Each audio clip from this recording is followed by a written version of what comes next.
Good morning everyone. আজিৰ দিনটো আৰম্ভণি কৰিব ওলাইছোঁ।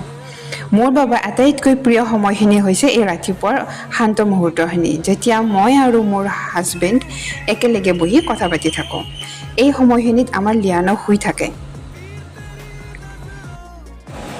মানুহজন সদায় মোৰ আগতেই উঠি মোৰ বাবে অপেক্ষা কৰি থাকে, লগত গৰম পানী, কফি, কেতিয়াবা খেজুৰ, মগু এইবোৰ সাজু কৰি থয়, আৰু এই সৰু সৰু কেয়াৰবোৰ মোৰ বিৰাটেই ভাল লাগে।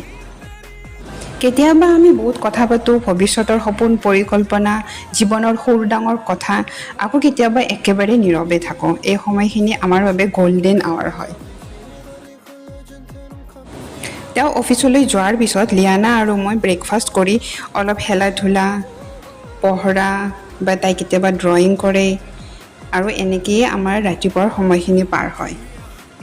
আৰু তাইৰ আটাইতকৈ প্ৰিয় ফ্ৰুটছ হৈছে আম। পকা পকা আমৰ সোৱাদ লৈ দুয়ো এনেকৈ দিনটো আমি পাৰ কৰিলোঁ। আপোনালোকে কমেণ্টত জনাবচোন আপোনালোকৰ ৰাতিপুৱাৰ প্ৰিয় অভ্যাস বা মুহূৰ্ত কি হয়, কমেণ্টত জনাবচোন।